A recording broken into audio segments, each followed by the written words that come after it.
네, 안녕하십니까 여러분들. 역사 개그맨 역계 썬킴 인사드리겠습니다. 지난 시간에 노구교 사건 말씀드렸죠. 중일전쟁의 시발점이 됐던 그 포인트인데 어이없게도 일본군 병사가 도쿄로 이마카라가 화장실에 가가지고 점호를 못 받은 거를 핑계 삼아가지고 그 엄청난 전쟁을 시작을 했다. 이거거든요. 하여간 1937년 7월 7일, 그래서 774변이라고 하는데 중일전쟁이 시작이 됐습니다. 이때는 청나라가 아니라 중화민국이거든요. 개국을 해가지고. 알아.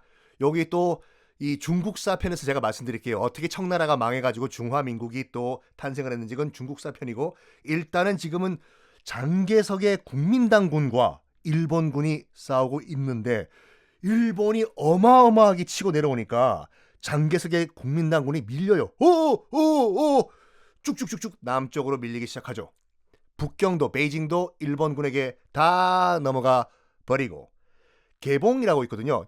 서울 개봉동이 아니라 중국의 개봉 카이펑이라고 하는데, 지도를 잠깐 중국 지도를 보시면 아시겠지만 북경이 위에 있고 저 밑에 상해가 있지 않습니까?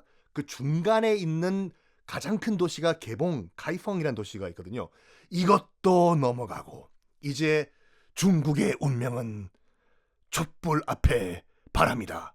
아니군요, 거꾸로군요. 바람 앞에 촛불이다.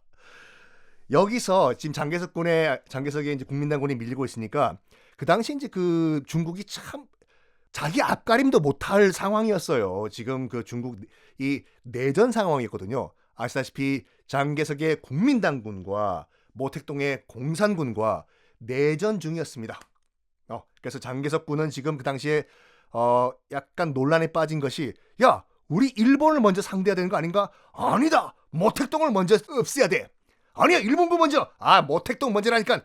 일본군 먼저, 모택동 먼저. 이러고 있는데 밀릴 수밖에 없죠. 지금 지금 합심을 해가지고 싸워도 될까 말까인데, 근데 여기서 모택동이 손을 내밀어줘요, 장개석에게. 자, 동지, 내 손을 잡으시오. 우리 싸울 게 아니라 지금 잠깐만이라도 우리 잠깐 내전을 중단하고 우리 모택동의 공산군과 당신들의 국민당군과 합쳐가지고 일본군과 싸우자. 그래가지고 손을 잡는데, 그것이 그 이름도 유명한 국공합작이라고 하거든요. 자, 국공합작이 이루어져도 일본군이 하도 이 세력이 막강하다 보니까 쭉쭉쭉 밀려요. 밀려가지고 어디까지 내려오냐? 쭉쭉쭉쭉 상하이 트위스트, 상하이까지 내려오는데, 왜 내려오냐면, 아니, 베이징까지 점령했으면 끝난 거 아니냐, 수도? 아니요. 그 당시에 중화민국의 수도는 남경이었어요. 난징. 베이징은 그 당시에 수도가 아니었거든요. 당연히 일본군 입장에서는 수도를 향해서 돌격! 남경, 난징이다! 남경 바로 앞에 있는 도시가 우리가 알고 있는 상해인데, 상해에서 어마어마한 교전이 이루어집니다. 일본군과 중국군 사이에. 일본군 입장에서 봤을 때도 지금 여기 수도인 남경으로 들어가는 입구인 상해, 이 상하이를 점령하지 못하면 끝장이야. 본국 뚜두뚜두뚜두뚜두, 본국에서 가용할 수 있는 모든 전투기와 해군력들 전함 다 상하이 앞바다로 집합, 상하이 불바다로 만들어야 되겠어. 그래가지고 지금 중국군 입장에서도 상해 넘어가면 안 돼요.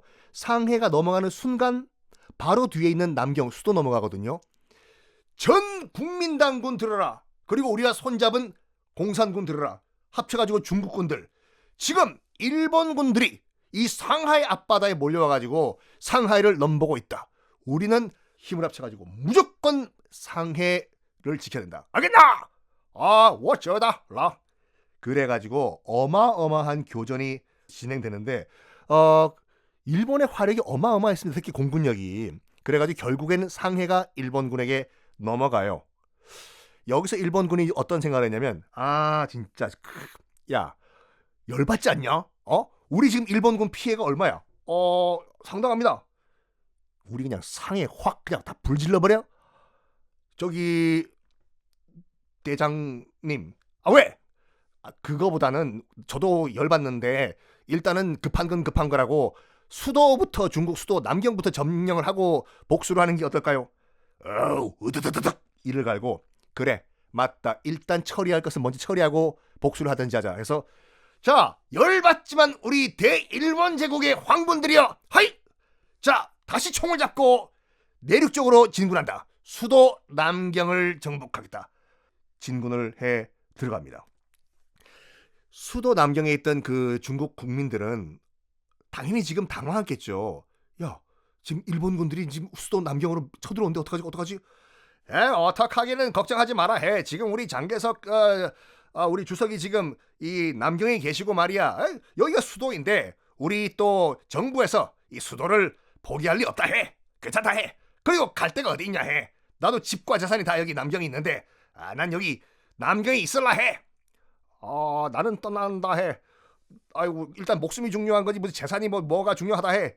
그래가지고 떠난 사람 반, 남은 사람 반, 혼돈의 남경이었거든요. 여기서 이 중국군, 그 당시 이제 국민당군이죠, 장개석 군이 어떤 결정을 내리냐면은 수도를 포기하고 튀어버려요. 어디서 많이 듣던 스토리죠. 자기들의 논리는 이거였어요. 어차피 중국 땅은 넓다 해. 수도 잠깐 비우고 저기 안에 있는 내륙에 있는 충칭 이런 데서 임시 수도 한다고 하면 돼. 잠깐 비우고 전략상 후퇴다 해. 자, 짐 싸. 남경 떠나서 우리 충칭으로 간다. 해가지고 수도를 포기하고 튀어요, 국민당군이. 그래서 졸지에 지금 정부가 없는 남경 시민이 돼버리거든요.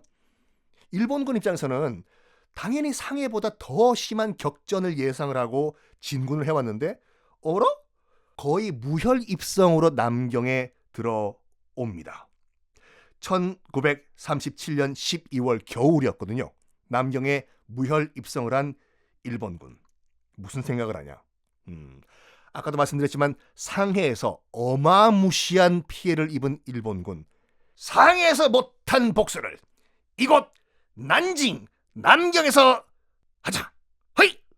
그래가지고 군대가 빠져나간 민간인들이잖아요. 상해, 남경에 있는 민간인들 무차별 학살을 합니다. 그 상해에서 당했던 복수심으로 공식적으로만 30만 명의 민간인이 학살이 되는데 이것이 그 악명 높은 남경 난징 대학살이거든요. 30만 명이 공식적이에요.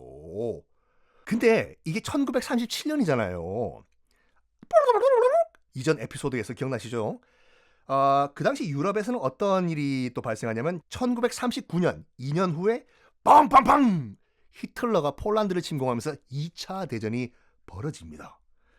여기에 누가 부들부들하냐면 미국이 부들부들하는데 아직까지 미국은 2차 대전도 그렇고 태평양 전쟁도 그렇고 참전을 공식적으로 안 한 상황이에요.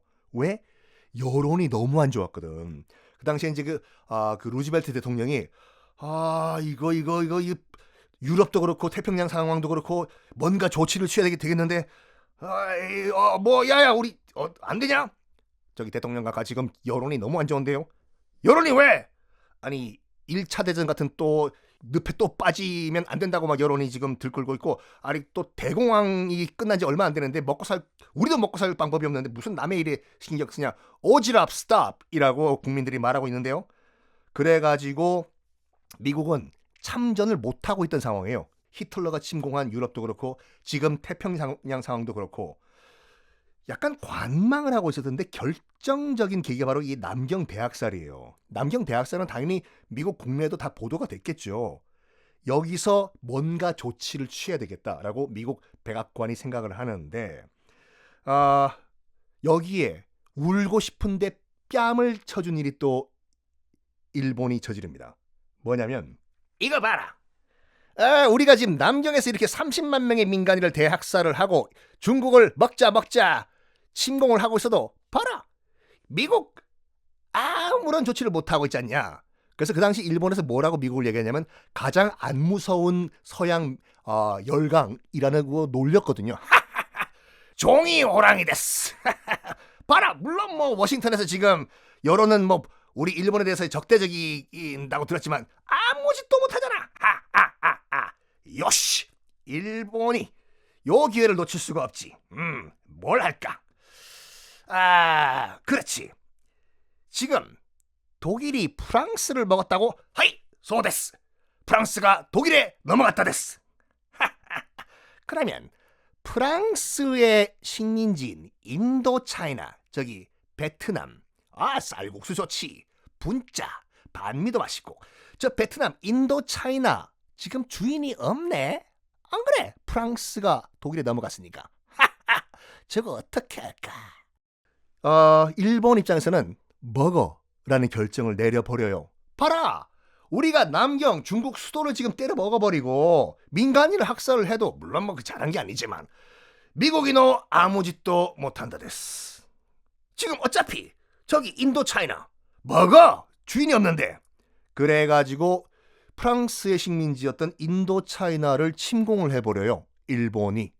그런 상황에서 미국은 정말 부글부글 하다가 도저히 못 참겠다 해가지고 어떤 거를 하냐면은, 첫 번째, 지금 일본과 중국에서 싸우고 있는 장개석 군에게 엄청난 물량의 군수 지원을 해주고 군 자금 돈도 주고. 어이, 장개석! 루즈벨트, 니하오. 우리가 직접적인 참전은 못하지만 우리가 장개석 너한테 돈, 머니, 달러와 군수 이퀴먼트는 지원해 주겠어. 오케이? 그래가지고 군수는 물자를 어마어마하게 지원을 해주는데, 그걸 보고 일본이 격분을 한 거예요. 저거 까딱 잘못하면 미국 저거 방귀 끼다가 똥 싼다고 조금씩 군수 지원하다가 돈 주고 하다가 참전하겠는데, 안 되겠다. 더욱더 가열차게 인도차이나를 완전히 먹어버리자. 미국이 아예 이쪽 아시아 지역에 발을 못 디디게. 여기서 미국은 어떤 결정을 하냐면, 보통 그 태평양 전쟁의 스타팅 포인트를 여기로 보거든요. 그 당시에 대부분이 아니라 거의 100% 일본은 석유 수입을 미국으로부터 했습니다. 그러니까 일본이 미국에서 석유를 다 수입을 해왔어요. 그 당시 거의 100%. 일본으로 들어가는 모든 석유 수출 스탑. 밸브 잠가. 일본 화들짝 놀라요. 난다요. 지금 미국이 우리한테 수출하는 석유 밸브로 잠갔습니까? 그래가지고 일본은 갑자기 당황해가지고 저러면 안 되는데, 처음에는 협상을 하자고 해요. 저기 아메리카 도모다치는 친구라는 일본어죠. 석유 밸브 잠가 데스까? 그러면 안 된다 데스. 다시 풀어 데스. 우리 협상하자 데스. 그래가지고 협상을 하자고 하는데, 미국 측에서는 그렇게 얘기해요. 콜, 뭐 협상합시다. 오케이? negotiation. 어떤 조건을 내냐면은, A, you Japanese. 첫 번째, first of all, 인도차이나에서 go back. 돌아가, 나가. out. 그게 첫 번째 조건이었고, 두 번째, 중국에서 하는 전쟁 stop. 그게 두 번째 조건이었어요. 일본 입장에서 봤을 때는 어이가 없는 거지. 아니, 다른 걸 얘기하면 모르겠는데 지금 기껏 여기 인도차이나까지 다 내려왔는데 여기서 포기하라 데스까? 못한다 데스. 근데 그 당시에 이제 일본에서도 아주 격론이 벌어졌어요. 미국과 일전을 불사해야 된다 데스. 안 된다 데스. 미국과 싸우면 망한다. 일본 망한다 데스. 그 당시에 일본 수상 이름이 이제 고노에 수상이라는 사람이 있었거든요. 고노에 수상인데 약간 부잣집 도련님 오렌지족 협상파였어요. 그래가지고 이 수상이지 않습니까? 총리. 일단은 미국과 끝까지 협상 데스. 어느 정도였냐면 그 고노에 수상이 아메리카 도모다치 나 고노에 수상 데스. 내가 알라스카까지 비행기 타고 갈게. 미국 올 필요 없어요. 어휴 미안해요. I'm sorry. 내가 수상이 알라스카까지 갈 테니까 미국 땅까지 거기서 우리 협상합시다. 그러면서 안에 있는 지금 그게 군부 강경파한테 뭐라고 얘기하냐면 야, 너 지금 미쳤냐고 지금. 미국과 싸우면 일본 망한다 데스. 라고 얘기를 해요. 그래서 정말 갈등이 첨예하게 벌어지는데 강경 군부파와 고노에 수상과의 협상파. 어떤 상황이 벌어지냐면 군부 강경파가 고노에 수상을 암살하려는 암살 시도까지 벌입니다.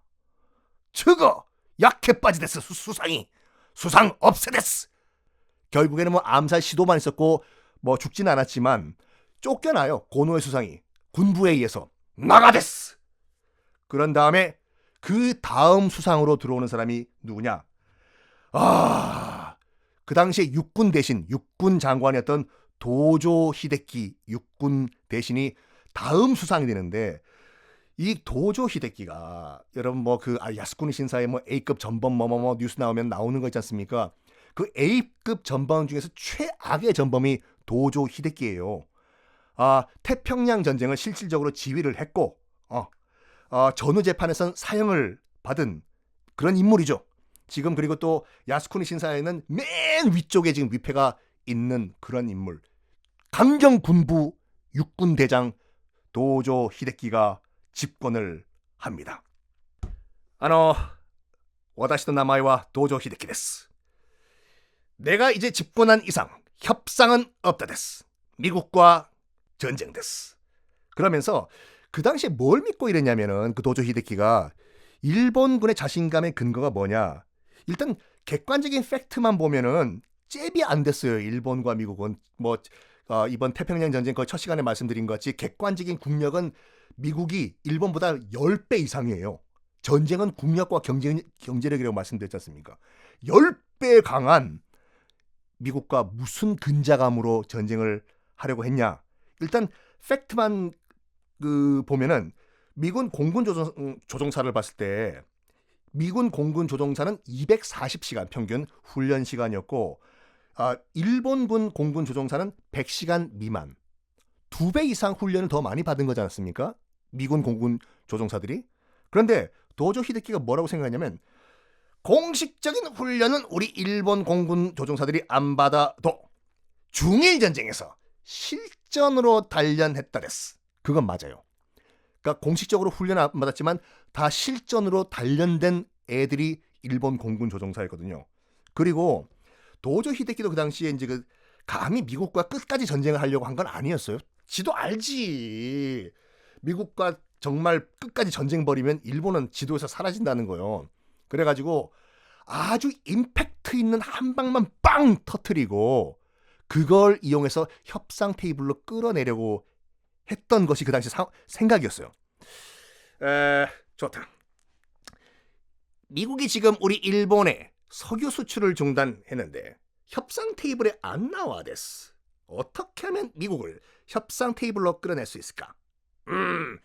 아주 임팩트 있게 한 방 날린 다음에 쫄았을 때 미국이 그때 협상 테이블로 나오겠지.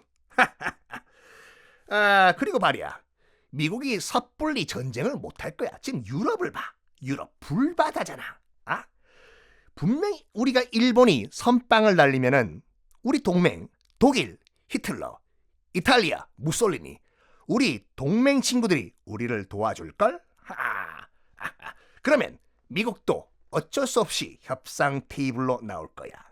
자자, 지도를 펼쳐댔어. 자, 그러면 아주 임팩트 있는 한 방을 미국에게 선물하기 위해선 어디가 좋을까? 여기 됐어. 거기가 바로 미국 하와이 진주만이었거든요. 왜냐면 하와이 진주만은 그 당시에 미국 태평양 함대가 다 모여 있던 곳이요. 거기서 일격 한 방에 정말 임팩트를 주기에는 최적이었는데, 문제는 공습을 하기에는 그 당시에 일본군의 전폭기 화력이 좀 딸린 상태였고, 확실하게 임팩트를 주기 위해서 뭐가 필요했냐면은 진주만에 정박되어 있는 전함들에게 어뢰 공격을 해야 되는데 어뢰 공격이 불가능한 상황이었어요. 그 당시에 그 진주만이. 왜냐? 여러분 해군 복무를 하신 분은 아시겠지만 비행기에서 뇌격기라고 하거든요. 어뢰로 공격하는 전투기를 뇌격기라고 하는데, 뇌격기가 어뢰 공격을 하기 위해서는 뾰 전투기에서 어뢰를 떨어뜨리겠죠. 뾰 퐁당 바다에 들어가면은 이 어뢰가 일단 수심 60m까지 쭉 내려갔다가 다시 튀어 올라오면서 수면을 따라서 쭉 가서 공격하는 게 뇌격기 공격이거든요. 근데 진주만은 가장 깊은 곳이 수심이 12m밖에 안 돼요, 이게요. 그래서 비행기 전투기에서 어뢰를 떨어뜨리면 그냥 바닥에 뻥 부딪혀가지고 터지는 거예요. 펑펑. 어이구야. 공격 불가능 됐어. 그래가지고 뭘 하냐면 일본 이거를 빨리 해결책을 찾아야 됐어. 12m 수심에서 어뢰 공격을 할 수 있는 거. 뭘 하냐면 이거 어떨까요? 사령관님. 우리 전투기들이 일본군 전투기들이 수면 가까이 거의 수면에 닿아가지고 비행을 하면서 거기서 어뢰를 탁 놓아버리면은 그러면 수심 60m까지 어뢰가 내려갈 필요가 없지 않습니까? 오, 굿도 아이디어. 한번 테스트를 해보자. 해보니까 되는 거예요. 최대한 전투기를 수면 가까이 붙여가지고 그때 어뢰를 탁 놓아버리면은 그렇죠. 밑에까지 내려갈 필요가 없으니까 빵! 전함에 충돌을 하게 되는데 자, 이제 모든 준비는 다 끝났습니다. 근데 솔직히 미국도 그 당시에 일본이 어딘가를 공격할 것이라는 거는 파악을 했는데 문제는 어디라는 거를 미군 측에서도 몰랐어요. 그럼 과연 어떤 조치를 취했을까요? 근데 앞으로 진주만 공격도 그렇고 기타 등등 이루어지는 공격들이 일본은 그 당시까지만 하더라도 도조 히데키 내각이 절대로 미국과의 끝까지 전면전은 아예 옵션도 없었어요. 자기들도 알아. 미국과 전면전을 펼치면은 일본 지도에서 지워진다는 거예요. 그래가지고 지금은 왜 이렇게 된 거 말씀드렸죠. 미국이 일본으로 수출하던 기름 밸브를 잠가버려가지고 모든 협상의 포커스는 다시 밸브 풀어라 이거거든요. 근데 임팩트를 줘야 돼요. 빵! 우리 일본도 만만치가 않다. 까불지 마라. 그 임팩트를 진주만에 주기로 결정을 했는데 미국은 그 당시에 어딜 공격할지 모르는 상태였어. 심지어는 그 루즈벨트 그 당시 행정부가 최고 가능성이 있던 곳으로 본 것이 동남아 또는 필리핀 해역으로 보고 있었거든요. 그 당시 이제 필리핀에 미군 공군 기지가 있어가지고 아무리 봐도 지금 이 자파니스들이 공격을 하긴 할 건데 maybe 우리 필리핀에 있는 공군 기지를 공격할 것 같아요. Right, 그렇지. 감히 일본 군들이 태평양까지 건너오지 못할 거야. 필리핀 방어를 좀 더 강하게 해야 될 것 같아요. Right? That's right. 이러고 있는데 허를 뚫은 거죠. 아메리카 도모다치들이 하나도 모른다 데스. 우리는 계속 진주만으로 가자. 그래가지고 드디어 1941년 11월 26일 항모 전단이 일본을 출발해가지고 하와이 진주만으로 떠납니다. 문제는 이제 선전포고 문제인데요. 여러분 그 진주만 얘기 들을 때마다 생각나는 게 선전포고 없이 때렸다. 이 일본 놈들 나쁜 놈들이다. 라고 말씀하시는데 이게 약간 상황이 복잡해요. 원래 선전포고라는 거는 말이에요. 유럽 문화거든요. 결투할 때 얘기하는 거죠. 어이, 어디 성주 니콜라스. 나는 이쪽 성주 제임스다. 우리 어디서부터 싸우자. 몇 월 며칠 어디 광장에서 결투를 신청한다. 이거가 선전포고의 유래거든요. 그래서 유럽 문화예요. 유럽 문화. 그래서 일본 같은 경우에는 1차 대전 때만 하더라도 이제 나도 이 제국주의 열강됐다고 해가지고 야 유럽 따라하자. 돈가스 먹어야 된다. 야 나베 먹자. 그때는 유럽 열강 따라하기를 정말 잘했는데 1차 대전 끝난 다음부터는 따를 필요가 없거든. 우리는 이제 유럽 따라할 필요 없고 우리는 일본 스타일로 그냥 나가자. 우리 전쟁 스타일은 일본의 선빵데스. 러일 전쟁, 청일 전쟁 보라고. 우리 일본이 왜 이겼냐? 선빵. 설명드린 것 같이 청일 전쟁도 선빵, 선전포고 같은 거 없었어요. 러일 전쟁도 선빵, 선전포고 노노노노. 솔직히 여러분들 이건 싸움 얘기이지만 특히 전쟁 같은 경우에 사람 싸움도 그렇고 전 절대로 싸운 적이 없지만 선빵이 제일 중요하거든요. 기선제압. 특히 전쟁 같은 경우에. 그래서 일본에서도 지금 그 당시에 아무리 그래도 러일 전쟁, 청일 전쟁이야. 요 동네 싸움이었고 이제 미국과 한판 붙으려고 하는데 선전포고 합시다. 아무리 유럽식이라고 하더라도 무슨 선전포고를 해. 그냥 러일 전쟁, 청일 전쟁처럼 그냥 때려버려 그냥. 선전포고는 합시다 그래도. 그 매너가 있지. 이렇게 티격태격하다가 어떤 결론을 내리냐면 일본 정부에서 와카리마시다. 알았어. 선전포고는 하되 30분 전에 하자. 30분 전에. 폭격 때리기 전에 30분 전에. 됐지 그럼? 30분? 하는 거, 야, 선전포고 하는 거 아니야. 어쨌든 간에 30분 전이라도. 그래가지고 정확하게 날짜와 시간은 정해졌어요. 폭격 날짜, 진주만 폭격.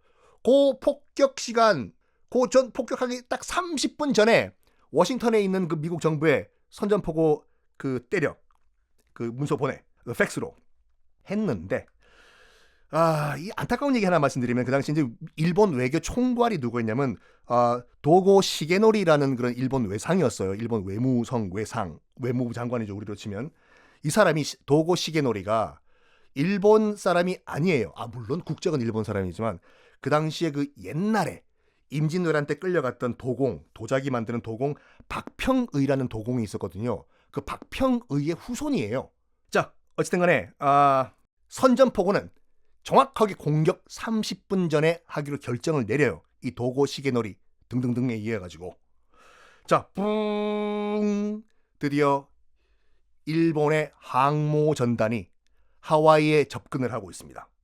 근데 우리 생각엔 아니 미군이 레이더로 그거를 그 큰 항공모함을 왜 파악을 못했냐 레이더로. 그 당시에 레이더가요. 그 공중 레이더 전투기만 파악을 할 수 있었고 해상 레이더는 전무한 상황이었거든요. 그래가지고 바다에 떠 있는 배들을 알기 위해서는 정찰기를 띄워가지고 육안으로 확인을 하는 그런 시대였어요. 그래가지고 이 항모 전단, 항공모함들이 쭉 하와이 앞바다까지 밀려들고 있다는 사실을 까맣게 몰랐던 거죠. 이 하와이에 있는 태평양 함대가. 이제 공격 시간이 다가오고 있습니다. 1941년 12월 7일 일요일 오전 7시 55분 공격을 시작을 하는데 이 지금 항모 전단에 있는 거기 진주만 앞에 있는 일본 군들은 당연히 지금 이거 지금 몇 시야? 7시 55분 됐어. 그러면 30분 전에 분명히 우리 선전포고 했을 거 아니야. 지금 여기 워싱턴에 있는 외교관들이. 그치? 아마도 그렇게 추측됐어. 그 당시엔 통신이 안 됐으니까 워싱턴이랑 그 일본 항모 전단이랑 그래 이제 우리 분명히 선전포고 한 거다. 30분 전에. 하이 소데스. 그러면 공격 개시한다. 그런데 이게 미국 워싱턴에 있는 일본 대사관에서 아직 처리가 안 된 거예요. 선전포고문이. 왜냐하면 텔레그래프로 들어오는 선전포고문이 너무 길어가지고 이거 다 암호로 풀어야 되잖아요. 암호로 풀어가지고 이걸 문서화하는데 시간이 너무 오래 걸린 거예요. 그래가지고 진주만의 공격이 개시된 이후 1시간 후에 이게 서류로 다 정리가 돼가지고 그때 그 서류를 들고 그 당시 이제 주미 일본 대사가 이걸 들고 이제 그 미국 국무부에 찾아간 거예요. 찾아가가지고 일본 대사도 지금 진주만에서 일본군이 공격을 하고 있다는 걸 모르고 뭣도 모르고 이상한 문서를 들고 간 거야 지금. 이게 무슨 문서 됐어? 나도 모른다 됐어. 그래가지고 급하게 정리가 된 그런 문서를 들고 그 당시 이제 미 국무부 장관 앞에서 쭉쭉 읽어 내려간 거예요. 지금 본국에서 들어온 텔레그래프 됐어. 읽고 내려가고 있는데 그 당시 일본 대사도 읽으면서도 자기 내용이 황당한 거예요. 뭐야 이거? 전쟁? 공격? 이야, 뭐야 이거? 미 국무장관 앞에서 선전포고문을 다 읽고 그 당시에 이제 일본 대사관에 돌아와가지고 일본 대사도 진주만 공격 사실을 그때 알았대요. 엉망진창이죠. 그래서 일본이 고의로 선전포고를 안 했다는 건 아니에요. 일본 시스템이 얼마나 지금 콩가루였으면은 저들끼리 손발이 안 맞아가지고 선전포고가 1시간 후에 된 것인데 하여간 드디어 공격은 시작이 됐는데 그 하와이에 있던 그 미군 레이더 기지에서도 참 그 어이가 없는 게 배는 항공모함은 레이더에 포착이 안 되는데 항공기들은 포착이 되지 않습니까? 일본 항공모함에 있던 그 폭격기들이 전투기들이 쭉 다 발진을 했어요. 하와이에 있던 그 미군 해군 레이더 기지에서 딱 보니까 엄청나게 많은 수의 전투기들이 몰려오고 있거든요. 그러면 당연히 의심을 해야 되는데 어떻게 안이하게 생각했냐면 와우, come here, James. Look at this 전투기스. 와우. 아마도 maybe 미국 본국에서 오는 미군 전투기일 것이다 라고 생각하고 무시하고 넘어가 버려요. 와우.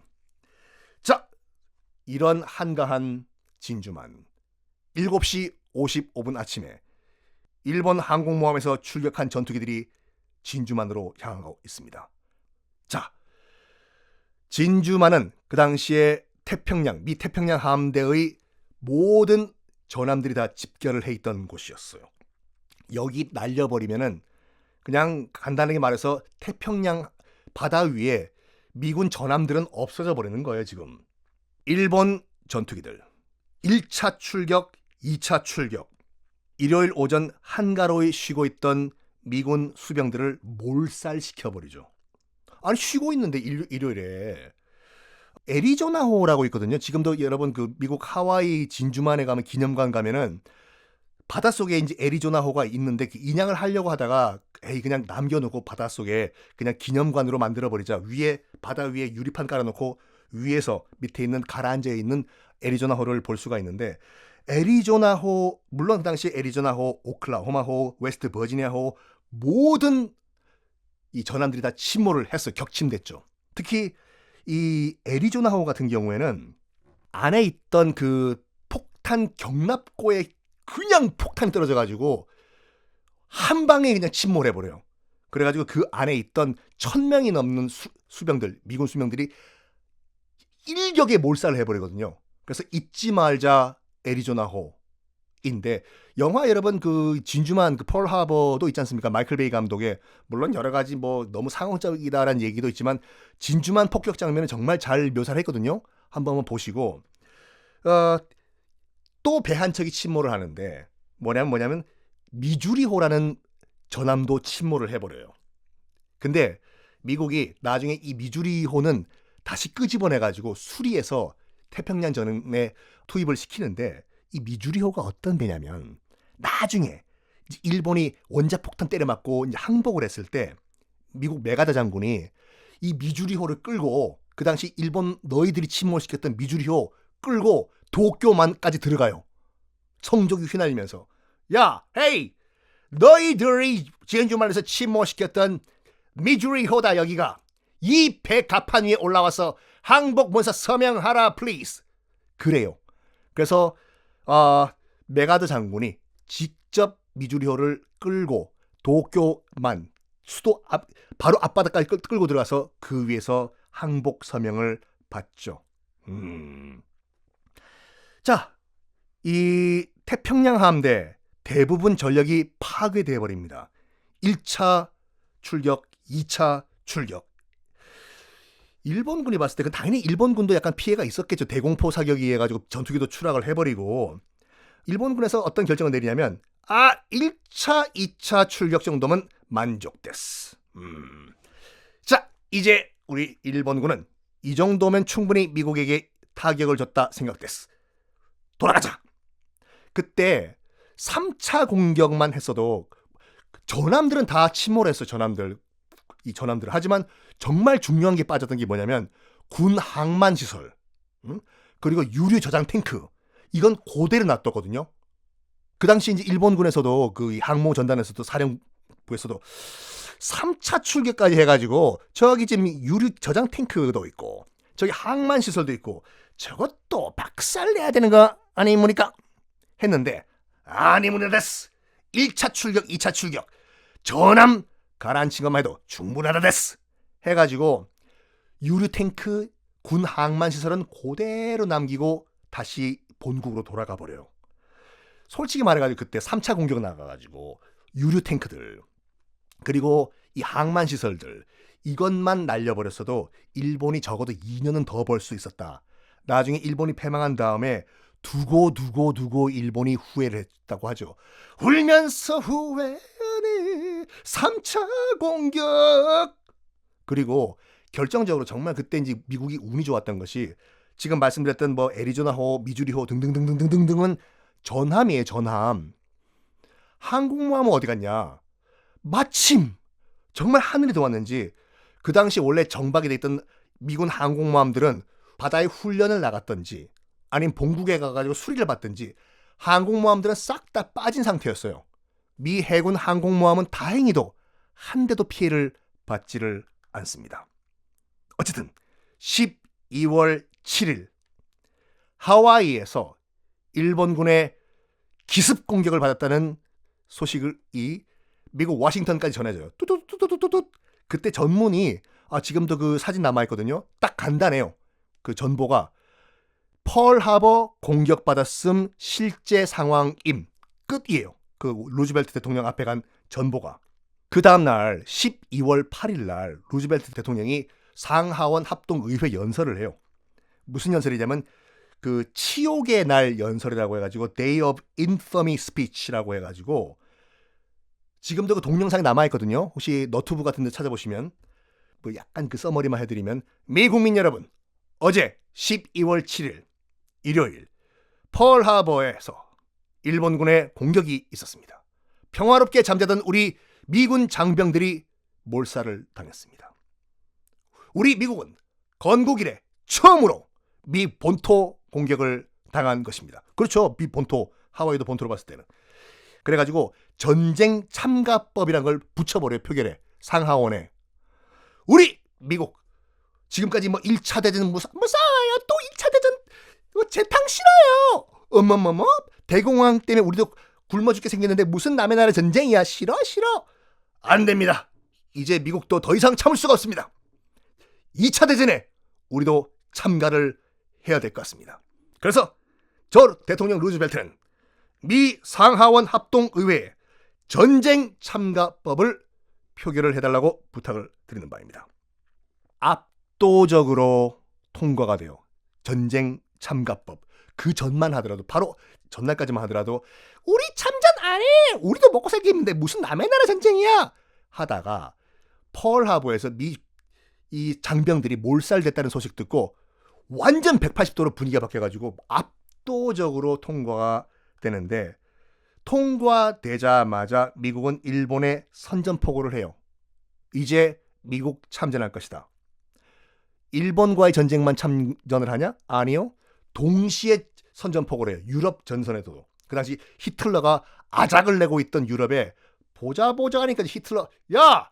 이제 못 참아! 2개의 전선에 동시에 선전포고를 하는데, 태평양 전쟁! 일본 너희들 가만히 있어. 죽었어 이제. 그리고 저기 유럽! 히틀러! 너 죽었어 콱! 2개 전선에 동시에 선전포고를 내립니다. 그 당시에 일본이 어떻게 생각을 했냐면은 약간 착각을 했어요. 도저 히데키 내각이. 국력은 지금 미국이 우리 일본의 10배란 거 알고 있다 됐어. 하지만 정신력, 이 전쟁은 말이야 정신력이거든. 총알바지도 되고 가미가지 특공대도 되고 말이야. 미국은 말이야 젊은이들이 개인주의에 가지고 약해 빠져가지고 전쟁 터지면 흐지부지 뭐 총도 못 쏘고 도망갈 거야 이거 개인주의들. 큰 착각이었던 것이 뭐냐면, 그 당시 1941년 지금 그 태평양 전쟁이 터졌을 때 미국 젊은이들이 어떤 상황이냐면, 아까도 말씀드린 것 같이 대공황을 몸으로 다 겪은 젊은이들이에요. 뭘 보고 자랐냐면, 그 당시 젊은이들이 돈이 없어가지고 자식을 파는 아버지, 돈이 없어가지고 굶어 죽는 어머니, 알코올 중독 아버지 때문에 가정이 파괴되는 걸 보고 자란 그런 젊은이거든요. 삶 자체가 전쟁이었던 젊은이들이 그 당시에 1941년도에 미국 젊은이였는데, 이거를 일본이 착각을 한 거예요. 대공황 전에 뿜빠뿜빠뿜빠뿜빠바밤빰빰빰빰빠바밤 파티만 하던 미국인으로 착각을 했다 이거죠 지금.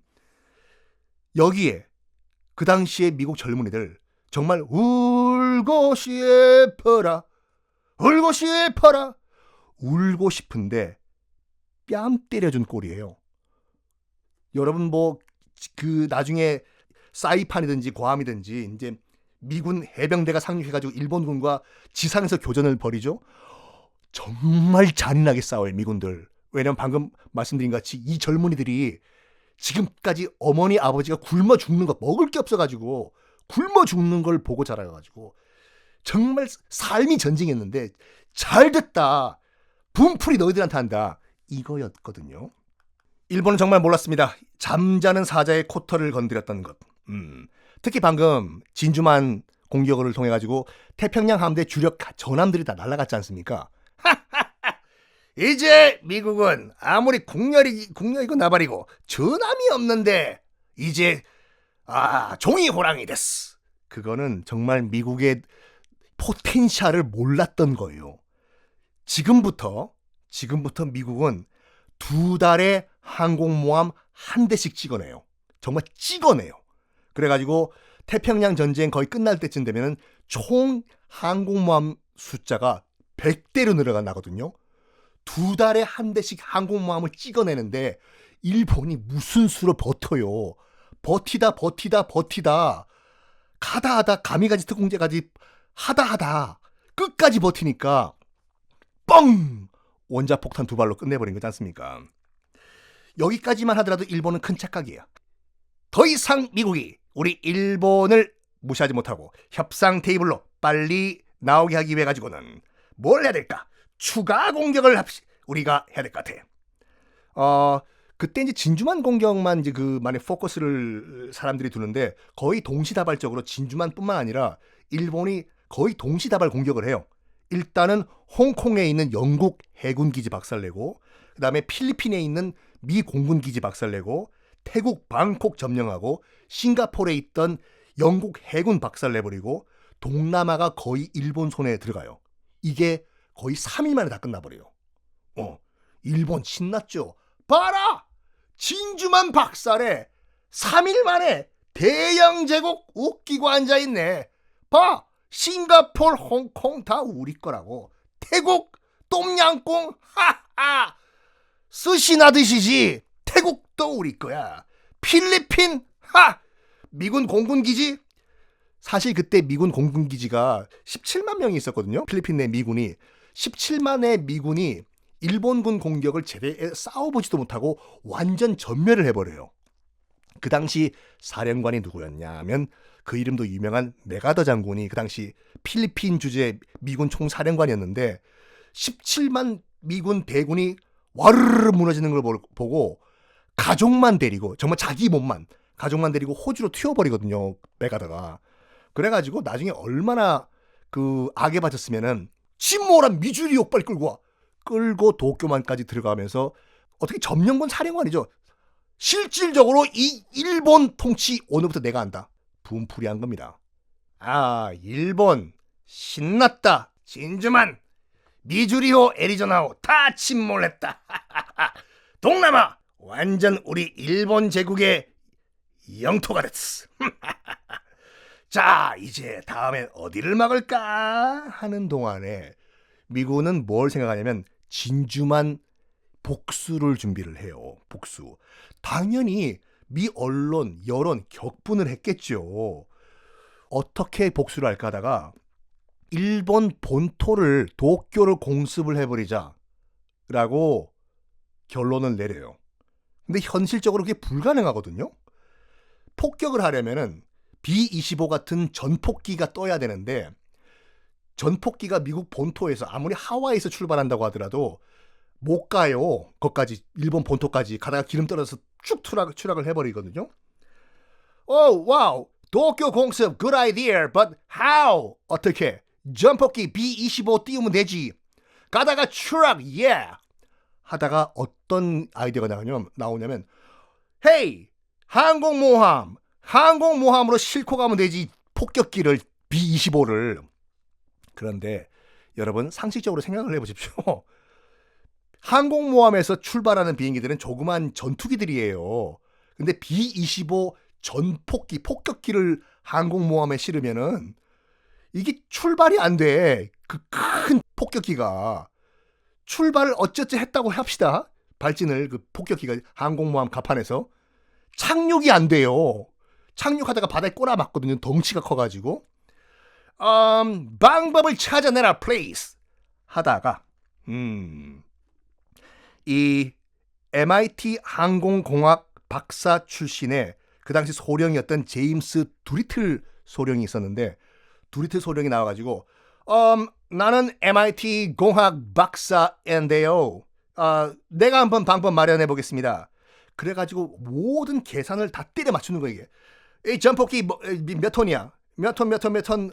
폭탄 실험 몇 톤 플러스 몇 톤? 항공모함 그 갑판 활주로 길이 몇 메타? 몇 메타 right? 계속 그 계산을 때려가지고 딱 정확한 접점을 만들어내요. 와우! 이 정도 길이면은, 이 정도 출력이면은 B-25 발진 오케이 possible 해가지고 미 본토 땅에서 사막에서 딱 그 항공모함 활주로 갑판 활주로 길이만큼만 딱 만들어 놓고 계속 B-25 이 발진 훈련만 시켜요. 드디어 발진 성공해요. right! 가자! 일단 발진은 성공을 했어요. 근데 이 돌아와가지고 항공모함의 착륙은 아직까지 불가능한 상황이어가지고 어떻게 생각을 하냐면 일단 띄워 도쿄 앞바다에서. 그런 다음에 착륙은 중국 가서 해. 일단 튀어. 중국으로 튄 다음에 중국에서 착륙을 해라. 이런 결정을 내립니다. 그래서 1942년 4월 2일 B-25 전폭기를 실은 항공모함 엔터프라이즈호가 몰래 일본으로 출발을 해요. 그래서 이 작전이 두리틀 소령을 이름 따가지고 두리틀 폭격 작전이라고 하는데 일본도 파악을 했어요. 지금 항공모함 한 대가 우리 일본으로 온다고 하는데 한 대라고 했냐? 분명히 뭐 전투기들 띄워가지고 폭격을 할 것 같으니까 대공포 준비하고 말이야. 비행기들 뭐 몇 대 해봤자 뭐 대공포 드르륵 쏘고 가겠지. 몰랐던 거예요. 일본도 깜짝 놀랐어요. 전투기가 아니라 B-25 전폭기가 날아오는 거예요.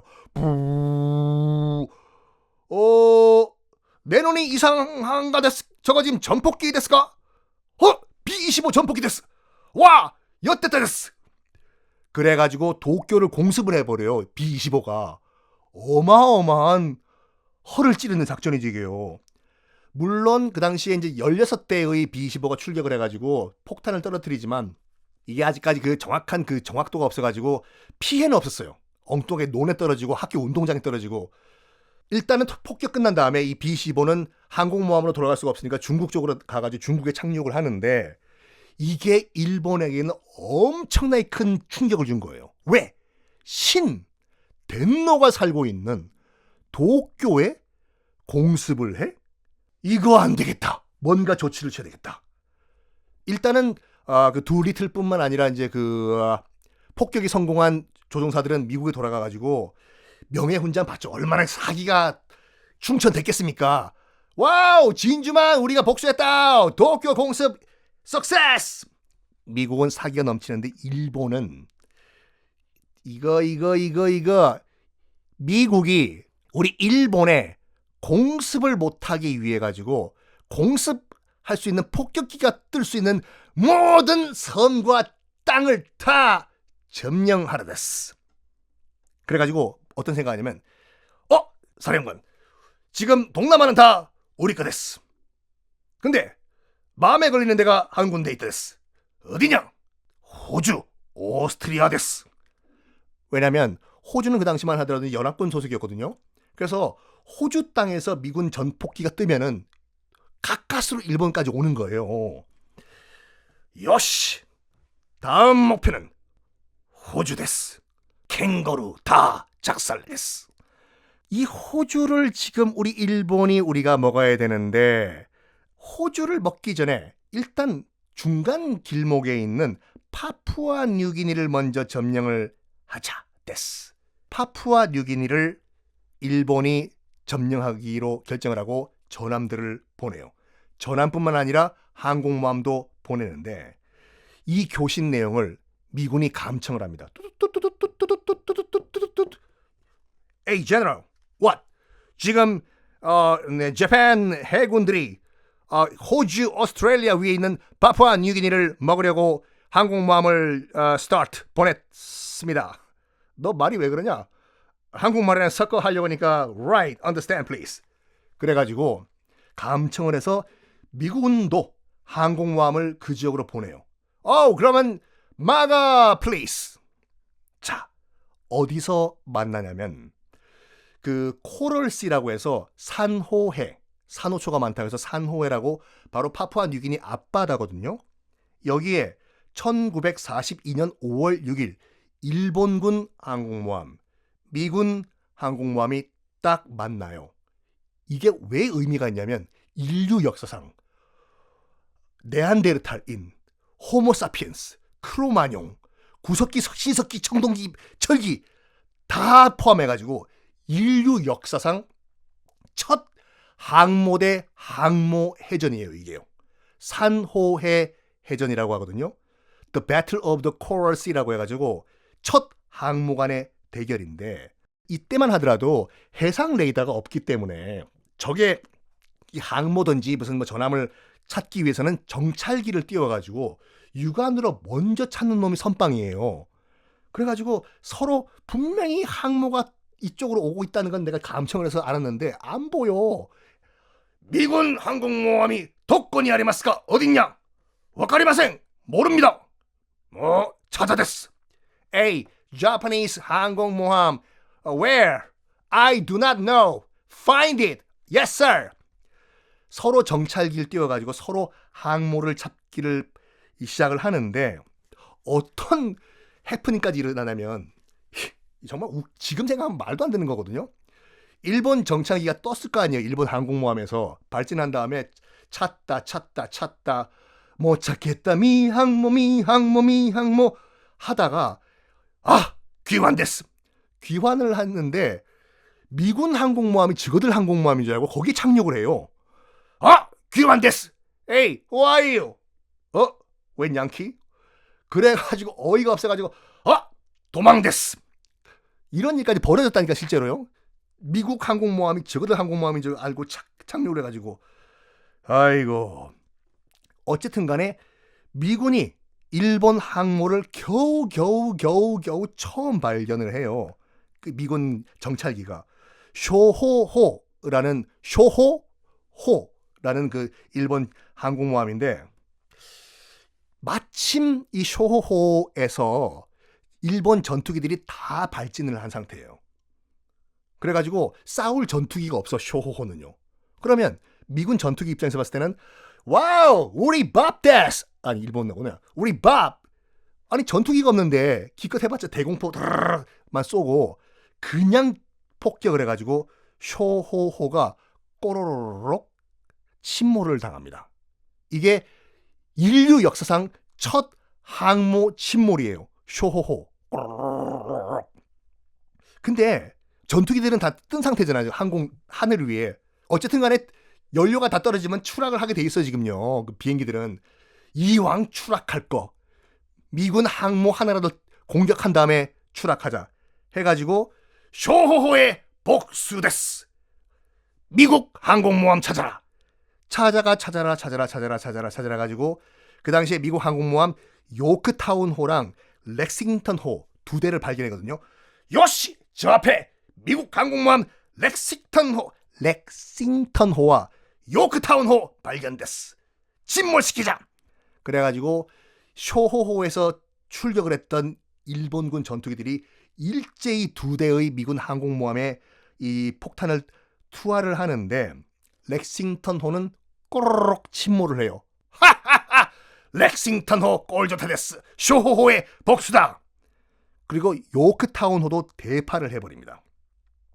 자, 결론을 말씀드리면 이 산호의 전투, 해전, 인류 역사상 처음으로 항공모함 대 항공모함의 이 전투였는데 항공모함은 미군의 피해가 훨씬 더 커요. 근데 전투기 피해는 일본이 더 훨씬 컸습니다. 그래서 뭐 역사학자들은 뭐 무승부다, 아니 미군이 승리다 하고 있는데 결론적으로 말씀드리면 그냥 무승부가 맞아요. 한쪽은 해군 피해, 한쪽은 공군 피해. 근데 지금 전투기들이 없는 상황이잖아요. 일본이. 쇼호호는 침몰했지만 다른 항공모함은 살아있거든요. 전투기가 없는 상황에서 파푸아 뉴기니 공습이 이루어질 수가 없으니까 울면서 후퇴하네. 그냥 파푸아 뉴기니 침공 취소해버리고 다시 일본으로 후퇴를 해버립니다. 이게 과연 끝일까요? 일본의 야욕. 다음 시간에 또 공개하겠습니다.